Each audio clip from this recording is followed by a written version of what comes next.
এই জায়গাতে উপস্থিত থাকতেন, তাহলে টিকিট দিয়েও আমরা জায়গা দিতে পারতাম না, টাকা দিয়েও আমরা জায়গা দিতে পারতাম না। কিন্তু ইসলাম মেসে মঞ্চে আমরা আজকে ফাঁকা। তো যাই হোক বেরাদান ইসলাম, জিনা মা বোনদেরকে বলছি, ভাই বেরাদারকে বলছি, আপনারা বাড়িতে না থেকে এদিকে ওদিকে ঘোরাফেরা না করে আপনারা মঞ্চে উপস্থিত হন। যেহেতু আল্লাহ তাবারক ওয়া তাআলা এমন একটা মজলিসকে পছন্দ করেছেন, সে শায়ের বলেছেন, जहाँ जिक्र हबीब होता है वहाँ खुद खुदा भी करीब होता है, जहाँ जिक्र हबीब होता है वहाँ खुद खुदा भी करीब होता है, उनकी महफिल में बैठने वाले लोग खुशनसीब होता है। तो जिनाদের ভাগ্য তিনারাই সে জায়গাতে বসে রয়েছেন। তো বেরাদার ইসলাম, আপনাদের সামনে যা আয়াত থেকে, কোরআন শরীফ থেকে যা আয়াত তুলে ধরেছি তার তরজমা করার আগে সেই মহান রব্বুল আলামিন, যিনি খাল্লাকে কায়নাত, যিনি 18,000 মখলুকাতের মধ্যে ঘোষণা করেছেন, কুল্লু মান আলাইয়া ফানি ওয়াবকা ওয়াজহু রাব্বুকা যুল জালালি ওয়াল ইকরাম। যেহেতু এই মঞ্চ এসালে সওয়াবের উপলক্ষে, কবরস্থান উপলক্ষে মওতকে কেন্দ্র করে এই জালসা করানো হয়েছে, তো আপনাদের সম্মুখে যা কালামুল্লাহ থেকে আয়াত তুলে ধরেছি, ওয়াকুল্লু ফানি ওয়াবকা ওয়াজহু রাব্বুকা যুল জালালি ওয়াল ইকরাম, আল্লাহ তাবারক ওয়া তাআলা আবার দোসরা জায়গাতে দোসরা আয়াতের মধ্যে ঘোষণা করছেন, কুল্লু নাফসিন যায়কাতুল মউত। আবার আল্লাহ তাবারক ওয়া তাআলা এই আয়াত দ্বারাতে কমবেশ 1,24,000 পয়গম্বরের আসার উদ্দেশ্য হলো যে কোরআনের ভাষাতে কোরআন বলছে হুদাল্লিন নাস, মানুষের হেদায়েতের জন্য যে কোরআন নাজিল হয়েছে, সেই কোরআন, যে কোরআন মানুষের হেদায়েতের জন্য, সেই কোরআনকে জিজ্ঞাসা করা হলো, হে কোরআন তোমার নাম কি? কোরআন উত্তর দিচ্ছে বল হুয়া কুরআনুম মাজিদ, আমার নাম হচ্ছে কোরআনে মজিদ। কোথায় থেকে এসেছো? কোরআন বলছেন ফি লাউহে মাহফুজ, আমি লাউহে মাহফুজ থেকে আসলাম। কিসের জন্য এসেছো? কোরআন বলছে হুদাল্লিন নাস, মানুষের হেদায়েতের জন্য এসেছি। সেই কোরআনের প্রথম আয়াতের মধ্যে এসে বিশ্লেষণ করে বলে দিচ্ছেন যালিকাল কিতাবুল লা রাইবা ফি, এই কিতাবের মধ্যে কোনো সন্দেহ নাই। বলুন সুবহানাল্লাহ। সেই কোরআনের ভাষা দ্বারাতে সেই কোরআন বলছেন কুল্লু নাফসিন যায়কাতুল মউত, প্রত্যেক নফসকে, প্রত্যেক রূহকে, প্রত্যেক আত্মাকে মওতের সাথে শিখতে হবে। বলুন সুবহানাল্লাহ সুবহানাল্লাহ সুবহানাল্লাহ। मौत से किसको रिश्तेदारी है, मौत से किसको रिश्तेदारी है, आज तुम्हारी तो कल हमारी बारी है। बेरादान इस्लाम, आज के भेबे देखুন যে আমার আগে বা আমার ছেলে বা আমার কাকা বা আমার বাবা বা আমার দাদা এই কবরের মধ্যে শুয়ে রয়েছেন, আমাকেও সেই কবরস্থানের মধ্যে যেতে হবে, আমাকেও সেই কবরের মধ্যে যেতে হবে। তো বেরাদান ইসলাম, সেই জন্য শায়ের বলেছেন যে मौत से किसको रिश्तेदारी है, आज तुम्हारी तो कल हमारी बारी है। तो बेरादान इस्लाम, वकुल्लु फानी वबका वजहु रब्बुका जुल জালালি ওয়াল ইকরাম, যখন এই আয়াত নাজিল হয়েছে বেরাদান ইসলাম, আল্লাহ তাবারক ওয়া তাআলা কমবেশ 18,000 মখলুকাতকে এই জগতের মধ্যে সৃষ্টি করেছেন। সমস্ত মখলুককে মওতের সাথে শিখতে হবে এবং বলা হয়েছে যে ওয়াহদাহু লা শরীক, আল্লাহর জাতি এই জগতে বেঁচে থাকবে, ছাড়া আর কিছু বেঁচে থাকবে না। বলুন সুবহানাল্লাহ সুবহানাল্লাহ। যেহেতু কুল্লু ফানি ওয়াবকা ওয়াজহু রাব্বুকা যুল জালালি ওয়াল ইকরাম, সমস্ত কায়নাতের জাররা জাররা এই জগতের মধ্যে থেকে ফানা হয়ে যাবে, শুধু বাকি থাকবে তো ওয়াহদাহু লা শরীক, আল্লাহর জাত বাকি থাকবে। তো বেরাদান ইসলাম, আল্লাহ তাবারক ওয়া তাআলা সেই ইসলামের মধ্যে থেকে আমি আপনাদেরকে এক ওসিয়ত করে যাচ্ছি, নসিহত দিয়ে যাচ্ছি। বেরাদান ইসলাম, আজকের এই দৌর, এই দুনিয়াটা এমনই একটা দুনিয়া যাকে নবী মুস্তাফা সাল্লাল্লাহু তাআলা আলাইহি ওয়াসাল্লাম বললেন আর দুনিয়া ও সিজনুল মুমিনিন ওয়া জান্নাতুল কাফিরিন, এই দুনিয়াটা হচ্ছে মুমিনদের জন্য কয়েদখানা আর কাফিরদের জন্য হলো জান্নাত। বলুন সুবহানাল্লাহ সুবহানাল্লাহ সুবহানাল্লাহ। নবী সাল্লাল্লাহু তাআলা আলাইহি ওয়াসাল্লাম কত বছর আগে বলে গেছেন? 1400 বছর আগে বলে গেছেন যে এই জগৎটা, এই দুনিয়া মুমিনদের জন্য কয়েদখানা থাকবে, জেলখানা থাকবে, আর কাফিরদের জন্য এই জগৎটা তার জন্য বেহেশত থাকবে, জান্নাত থাকবে। আপনি মিলিয়ে দেখুন বেরাদান ইসলাম। কারণ আপনি 20 বছর আগে যান, 20 বছর আগে আমার দাদুরা বলতো যে সে আমার দাদুদের জামানাটাকে নিচ্ছে, 20 বছর পিছনে যান আপনি, দাদুদের বয়সে যান। সে সময় ইসলামের জ্ঞান যদি বা কম থাকতো, শরীয়তের মোতাবেক আমল ছিলেন। বলুন সুবহানাল্লাহ, সুবহানাল্লাহ। ভেবে দেখেন, যারা 60 বছরের হয়ে গেছে, ওনারা নিজের জিন্দগিটাকে 20 বছর যখন বয়স ছিল সে সময় যদি ভাবেন তো কতটুকু আমরা ডিজিটাল জামানাতে পড়েছি। বেরাদান ইসলাম, আগের মানুষ খাওয়া দাওয়া বাড়িতে করত, টয়লেট করতে বাইরে যেত, ছিল না বাবা দানরা? আগে বাড়িতে খাওয়া দাওয়া করতো, পায়খানা বা টয়লেট যেতেন বাইরে বাগানের দিকে। আর আজকের জামানাতে দেখুন খাওয়া দাওয়া করবে বাইরে আর পায়খানা করবে বাড়িতে। ডিজিটাল জামানা। খাওয়া দাওয়া, আগের খাওয়া দাওয়া কত সুন্দর ছিল, কোনো শাক সবজির মধ্যে কোনো ভেজাল ছিল না, কোনো জিনিসের মধ্যে ভেজাল ছিল না, যা ছিল তো অরিজিনাল পুডিং ছিল। আজকে যাও খাওয়া খাচ্ছি আমরা, সেটা জাহার খেয়ে যাচ্ছে। আগের মানুষ পায়খানা বা টয়লেট করতেন বাইরে গিয়ে, খাওয়া খেতেন বাড়িতে। আর আজকে দেখুন এত বেহায়া শর্মিলা জিন্দগির মধ্যে আমরা বাস করছি যে খাওয়া দাওয়া হচ্ছে বাইরে আর টয়লেট হচ্ছে বাড়িতে। আচ্ছা দেখেছেন যে যখন খুশি থাকে, খুশি বলতে আনন্দর জায়গাতে, আমি যদি একটা অনুষ্ঠান করি, সেই অনুষ্ঠানের মধ্যে সকলেই কিন্তু দেখবেন জিনার জন্য অনুষ্ঠান হচ্ছে উনি থাকবে পিছনে, আর যার জন্য অনুষ্ঠান যাদেরকে আমন্ত্রণ করে বলা হয়েছে তিনারা থাকবে সামনে। আগের জামানাতে দেখুন সাইকেল চালিয়ে এই জায়গা থেকে কালিয়াচক মালদা গেছিল, তিনাদের শরীর সুস্থ ছিল, তিনাদের জিসিম ভালো ছিল, তিনাদের চেহারা ভালো ছিল, তিনাদের শক্তিশালী ছিল, যে এখান থেকে হয়তো মালদাও হেঁটে গেছেন, এখান থেকে হয়তো কালিয়াচক সাইকেল চালিয়ে গেছেন। আজকের জামানার মধ্যে বলছি, এখনকার নওজওয়ানকে বলছি, এই বাড়ি থেকে নিয়ে কালিয়াচক সাইকেলে যেতে পারবে না। যদি সাইকেলে যায় হয়তো দুবার ওনাকে থামতে হবে। এবার ডিজিটাল জামানাটা কেমন জানেন? জিমঘর দেখেছেন, বাড়ি থেকে উনি বের হবে কারে বসে বা বাইকে বসে, আর মোথাবাড়ি জিম ঘরে যাবে গিয়ে ওখানে গিয়ে সাইকেল চালাবে। এখান থেকে বাড়ি থেকে বের হলো কার নিয়ে, আর জিম ঘরে গিয়ে সাইকেল চালায় না বাবা বোন? দেখবেন দু পেট্রোল চালাতে বলছে, ওনার পায়ের রোগে ছুটানোর কারণে সাইকেল চালায়। এই আমাদের ডিজিটাল জামানা। এই ডিজিটাল জামানাকে আমরা আপন করে নিয়েছি, আখেরাতকে আমরা ভুলে গেছি, আখেরাতকে আমরা ভুলে গেলাম, আখেরাতের ওসিয়তকে ভুলে গেলাম, নবী মুস্তাফার হাদিসকে ভুলে গেলাম, নবী মুস্তাফার সুন্নাতকে ভুলে গেলাম, সাহাবায়ে কেরামদের সুন্নাতকে আমরা ভুলে গেলাম, তাবেঈনদের সুন্নাতকে ভুলে চলে গেলাম, উলামায়ে কেরামদের সুন্নাতকে আমরা ভুলে চলে গেলাম। বেরাদান ইসলাম, এই ডিজিটাল জামানাতে আমরা ফিল্মি দুনিয়াকে নিজের আপন মনে করে নিলাম। সুবহানাল্লাহ, সুবহানাল্লাহ। 10 বছর আগের বিয়ে দেখুন, সেই বিয়েতে কি হলুদ শাড়ি ছিল? এখন কি হচ্ছে? হলুদ শাড়ি।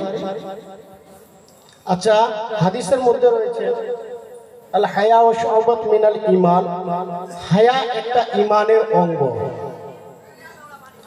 হায়া একটা ঈমানের শোভা। জিনার মধ্যে হায়া থাকে, এই হায়াটাকে নিজের নফসে হাত রেখে বলুন যে আমরা কতটুকু সুন্নাতের মোতাবেক পাবন্দি করি। এই জায়গাতে, এই জালসার মধ্যে, এই মজলিসে, এরকম জায়গাতে আমি শুনেছিলাম যে দাইয়ুস কখনো জান্নাতে প্রবেশ করবে না। হযরত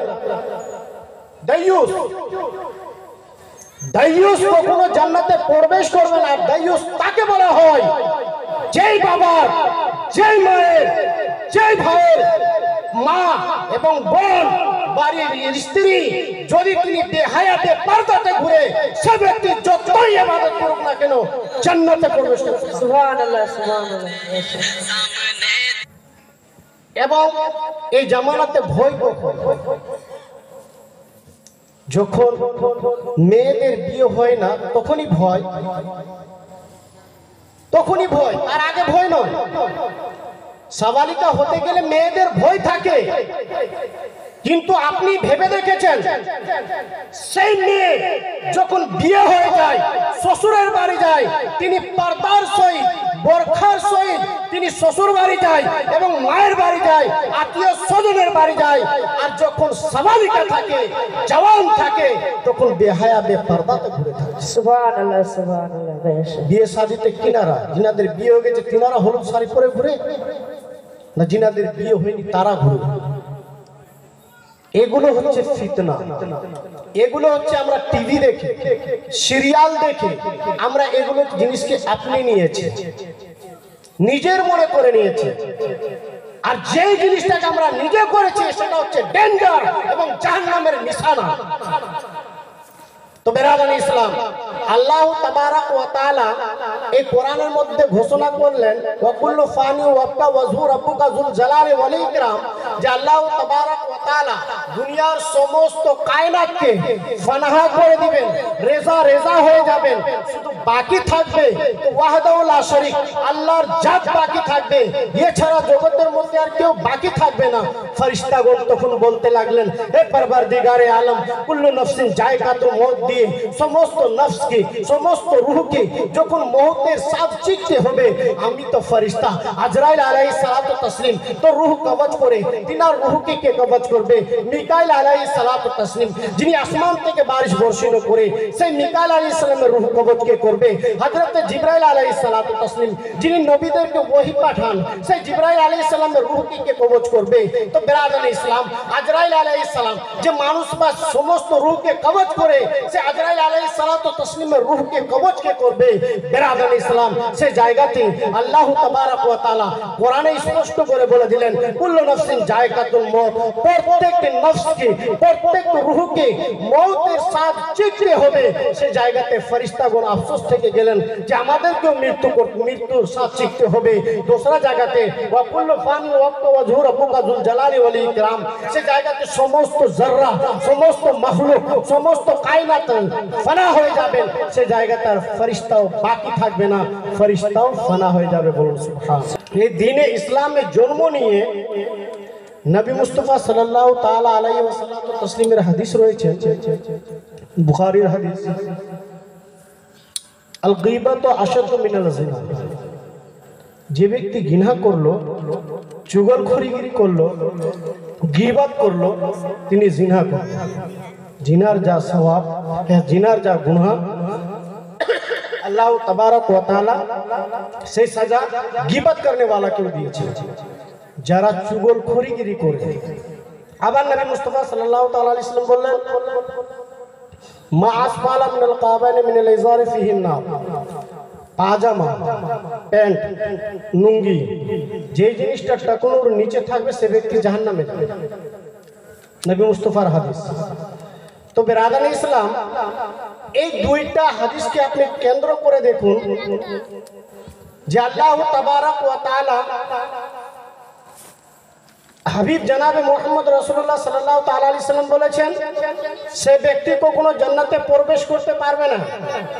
আমাদের মধ্যে এই ইসলামের মধ্যে নিজেকে মুসলমান দাবি करने वाला আপনি ভেবে দেখুন, আমার পাশে যদি আমার ভাই বেশি কামাই করে, আমার ভাই যদি আমার থেকে উঁচু জায়গাতে চলে যায়, আমরা ভাইয়ের গীবত করে দিই,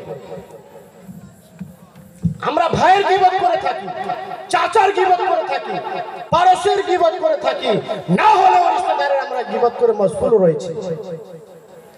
নিজের বুকে হাত রেখে বলেন আজকে ইসলাম ঘরে জন্ম নিয়েছি, নিজেকে ইসলাম দাবি ইসলামের খুঁটি মনে করে নিজের ইসলামকে মনে করে নবী মুস্তাফার হাদিসকে মনে করে আমরা এই মঞ্চে বসেছি যে নসিহত নিয়ে যাব। তো বেরাদান ইসলাম, নিজে ভেবে দেখুন যে গীবত करने वाला জিনা করেছে, তো বেরাদান ইসলাম কতটি দিনে গুনাহ হয়। আমাদের গুনাহ কতটি হয়? আল হায়া ও শাওবাত মিনাল ঈমান, হায়া একটা ঈমানের অঙ্গ। হাদিসের মফহুম রয়েছে, যে মেয়ে তার জুতার আওয়াজ, পায়ের পরার আওয়াজ, কাপড়ের আওয়াজ অপর মানুষের কানে যদি পৌঁছে যায়, আল্লাহ তাবারক ওয়া তাআলা সেই গ্রাম থেকে না 40 দিন দোয়া কবুল হবে, না 40 দিন বদদোয়া কবুল হবে। সুবহানাল্লাহ সুবহানাল্লাহ। এবার ভেবে দেখুন, আমরা এতদিন ধরে নামাজ পড়ছি, ইমাম সাহেবকে জিজ্ঞাসা করলেন, ইমাম সাহেব আমরা এতদিন ধরে নামাজ পড়ছি, দোয়া করছি, আল্লাহ তাবারক ওয়া তাআলা দোয়া কবুল করে না, কোথায় থেকে দোয়াটা কবুল করবে? আমরা কি আল্লাহর নবী সাল্লাল্লাহু তাআলা আলাইহি সাল্লামের হাদিসের মোতাবেক জিন্দেগিকে বসর করি? আমরা কি আল্লাহ তাবারক ওয়া তাআলার ফরমানকে আমরা আদায় করেছি? রমজানুল মুবারকের মাস আমাদের কাছ থেকে বিদায় নিয়ে গেছে। নিজের মহল্লাকে দেখুন যে রমজানুল মুবারকের হক কয়জন আদায় করেছে? রমজানুল মুবারককে আল্লাহ তাবারক ওয়া তাআলা 3 বারে ভাগ করেছেন। প্রথম আশরিনকে, প্রথম 10 দিনকে আল্লাহ তাবারক ওয়া তাআলা রহমত বলেছেন। দ্বিতীয় 10 দিনকে, 10 থেকে 20 দিন যেটা হয় সেটাকে আল্লাহ তাবারক ওয়া তাআলা সেটাকে মাগফিরাত করেছেন এবং 20 রোজা থেকে 30 রোজা অবধি নিজাত করেছেন। যে ব্যক্তি রমজানুল মুবারকের মাসকে পেয়ে গেছে, নিজের গুনাহকে মাফ করতে পারেনি, সে কামিলে মুমিন হতে পারেনি। যে ব্যক্তি রমজানুল মুবারকে নিজের রহমতে তিনি হাসিল করতে পারেনি, ও কামিলে মুমিন হতে পারেনি। যে ব্যক্তি নিজের মাগফিরাত করাতে পারেনি, সে ব্যক্তি কামিলে মুমিন নয়। সুবহানাল্লাহ সুবহানাল্লাহ। কারণ যে রমজানুল মুবারকের মাসে আল্লাহ তাবারক ওয়া তাআলা শয়তানকে শিকড় দিয়ে বেঁধে রেখেছেন। আচ্ছা, কি রমজানুল মুবারকের মাসে চোরি হয়নি? রমজানুল মুবারকের মাসে গীবত হয়নি? রমজানুল মুবারকের মাসে জুগলখড়ি করেননি? অবশ্যই নিজের দিলে হাত রেখে বলেন যে আল্লাহর নবী সাল্লাল্লাহু তাআলা আলাইহি ওয়াসাল্লাতু তাসলিম রমজানুল মুবারকের মাসে তিনার চেহারার কালার চেঞ্জ হয়ে যেত। এই চোখের ধার দিয়ে যেদিক দিয়ে আঁসু বের হয়, আল্লাহর নবী সাল্লাল্লাহু তাআলা আলাইহি ওয়াসাল্লাতু তাসলিমের চেহারাতে সে আঁসু বহে বহে সে জায়গাতে দাগ করে যায়। সে নবী মুস্তাফা সাল্লাল্লাহু তাআলা আলাইহি ওয়াসাল্লাম রমজানুল মুবারকের মাসে শুধু একমাত্র এই দোয়াই করতেন, হে পরবর্তীগারে আলম, রমজানুল মুবারক সমস্ত নবীদের মধ্যে রমজানুল মুবারক সকল নবীদের জন্য রোজা ফরজ ছিল, কিন্তু আল্লাহ তাবারক ওয়া তাআলা নবী মুস্তাফার উম্মতের জন্য আনমোল নিয়ামত করেছেন যে রমজানুল মুবারকের মাসে 30টা রোজা বা এক মাসের রোজাকে আল্লাহ তাবারক ওয়া তাআলা ফরজ করেছেন। আর সেই রোজার মাসে সে রহমতের নাজিল করেছেন, সে রমজানুল মুবারকের মাসে মাগফিরাত করেছেন, আর সে রমজানুল মুবারকের মাসে নিজাত রেখেছেন। বলুন সুবহানাল্লাহ সুবহানাল্লাহ। খুশুসিয়ত নবী মুস্তাফা সাল্লাল্লাহু তাআলা আলাইহি ওয়াসাল্লাম তাসলিমের উম্মতের জন্য খাস ছিলেন। বলুন সুবহানাল্লাহ। রোজা কমবেশ 1,24,000 পয়গম্বরের জন্য, উম্মতের জন্য রোজা ছিল, কিন্তু মুহাম্মদ মুস্তাফা সাল্লাল্লাহু তাআলা আলাইহি ওয়াসাল্লামের উম্মতের জন্য খুশুসিয়ত দিয়েছেন, খাস করেছেন। এই মাসে শয়তানকে বাধা হয়েছে। নিজের আল্লাহর তাবারক ওয়া তাআলা ফেরেশতাদেরকে প্রথম আসমানে গিয়ে নজুল করে বলেন, দেখো আমার বান্দা, সামনে ইফতার রাখা রয়েছে, আমার অর্ডার হয়নি, তিনি সারা দিন না খেয়ে রয়েছে, আমার হুকুম ছাড়া আমার বান্দা রিজিককে হাতে নড়াচড়া করে কিন্তু মুখে দেয়। এই খুশুসিয়ত না, আল্লাহ তাবারক ওয়া তাআলা খুশুসিয়ত দিয়েছে। আমরা হতভাগা, আমরা সেই হতভাগা যে রহমতকে আমরা হাসিল দিতে পারলাম না। আমরা হতভাগা যে নিজের গুনার মাগফিরাত করাতে পারলাম না। আমরা হতভাগা যে আমরা নিজে জাহান্নাম থেকে নিজাত পেতে পারলাম। এমন বলা হয়েছে, হাদিসের মফহুম রয়েছে, একটা ছাগলের রুম, একটা ছাগলের পিঠের মধ্যে যতটি রুম থাকে, আল্লাহ তাবারক ওয়া তাআলা প্রত্যেক ইফতারে ততটি জাহান্নামকে আজাদ করে জান্নাতে প্রবেশ করেন। বলুন সুবহানাল্লাহ। এটাও রমজানুল মুবারকের খুশি। রমজানুল মুবারকের মাসে মসজিদ ভরপুর থাকে, মসজিদ ভরপুর। তারাবি বলেন, পাঁচ ওয়াক্ত নামাজ বলেন, শুধু ফালিয়া দুলালগঞ্জের কথা বলি না, সব জায়গারই হাল অবস্থায় কি মসজিদ ভরে যাবে, এমন ভরবে যে সত্যিকারই আজকে পরিচয় দেখা যাচ্ছে যে এটা আমরা মুসলমান। ঈদ উল ফিতরের নামাজ আদায় হলো, ফের মসজিদের অবস্থা যে 11 মাস ছিল সেভাবেই 11 মাস আবার জুমলায় ফিরে চলে আসে। এই 12 মাসের মধ্যে একটাই মাস রহমতের, যেটা হচ্ছে রমজানুল মুবারকের মাস। হযরতে ইউসুফ আলাইহিস সালাতু তাসলিমের কো ভাই ছিলেন? 12 ভাই। ইউসুফ আলাইহিস সালাতু তাসলিম তিনারা ছিলেন 12 ভাই। 12 ভাইয়ের মধ্যে থেকে ইউসুফ আলাইহিস সালাতু তাসলিমকে কুয়াতে ফেলেছিলেন 11 ভাই। আর সেই ইউসুফ আলাইহিস সালাতু তাসলিম ক্ষমা করিয়েছিলেন, মাফ করেছিলেন। হযরত ইউসুফ আলাইহিস সালাম 11টা ভাইকে সেইভাবে উদাহরণ দিয়েছে। রমজানুল মুবারকের মাস যেমন ইউসুফ আলাইহিস সালাম 11 ভাইকে মাফ করেছিলেন, তো রমজানুল মুবারকের মাসেও যেভাবে ইবাদত করবে 11 মাসের গুনাহকে আল্লাহ মাফ করে দিবে বলে সুবহানাল্লাহ সুবহানাল্লাহ। বেশ কটালি আমার তো বেরাদানি ইসলাম, কুল্লু নফসিন যায়কাতুল মউত, মরতে হবে। আবার কোরআন বলেছেন যে তোমরা ততক্ষণ পর্যন্ত না মরিয়ে যতক্ষণ পর্যন্ত কামিলে মুমিন না হয়ে যাও। বলুন সুবহানাল্লাহ। সুবহানাল্লাহ। আচ্ছা, ইসলাম ঘরে জন্ম নিলাম, সবই কিছু করলাম,